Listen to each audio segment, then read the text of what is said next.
okay, is it me, or are all these ponies in this episode being so young, cute as f***? This episode's a bit of an interesting one, and kind of one I really like. So, basically the episode begins with Apple Blue, well, basically the Apple's making a deal with Filthy Rich, which is, the Zap Apple Jam.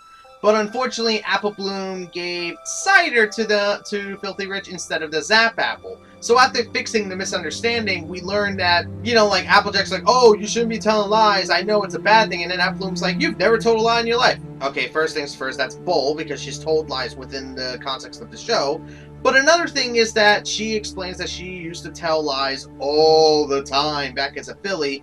And we get an interesting flashback episode going back to Applejack and Big Mac when they were a little younger, and when Applejack told this massive lie to Filthy Rich when he first started working, his family's business. And it's actually an interesting episode because, in all honesty, I can relate to this episode. Mainly because when I was younger, back when I was about 8 to about, really late in my years, up to about 16, maybe even 18, I was a pathological liar. Like, I was a bad liar. Like, I used to lie in every single way.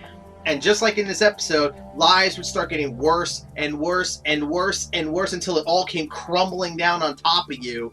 And you were just like, crap. Because it all came falling down on top of you because you kept trying to tell more and more lies until you were actually caught. So it was interesting to see this episode actually do something like this, where Applejack was a pathological liar, trying to make promises that she can't keep, and trying so hard to keep this lie from going awry, because she was afraid that, the business would go under because if Filthy Rich wanted to break ties of Sweet Apple Acres. The moral of the episode is a pretty good one, where nobody starts off perfect, and you have to make a few mistakes for you to become the person that you are.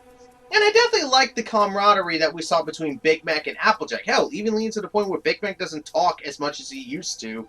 In fact, he's trying to be more of a listener than a talker because, well, when he's talking so much, he doesn't listen to anyone. It's definitely an interesting idea how we see Applejack and Big Mac at such like a low point, and now seeing how they are now, it really makes me very amazed at how much they've developed as characters. Also, I gotta say this right now, as I said at the beginning, all these ponies being so young, Filthy Rich, Spoiled Milk, Granny Smith, Applejack, all of them, it's kind of cute to see how young they were back then and how much older they look in the show. Granted, they don't look too much older, but you can see the wrinkles compared to how they look almost like young adult or something along those lines. So all in all, what do I think about this episode? I kind of like it. It's a really good and relatable episode to many people, especially to people like myself who used to be pathological liars. This episode honestly shows what could happen if you let lies go too far, and that's what happened to me, and now I try to be as truthful and as honest as I can to everyone around me. Sometimes I fail, I'm not going to deny that, but I don't try to be a pathological liar. I try to be honest with everyone around me, and that's kind of what the episode shows. You got to make mistakes in order for you to become who you are, and just try not to lie to those or make promises you can't keep. And that's my speed impressions on Where the Apple Lies.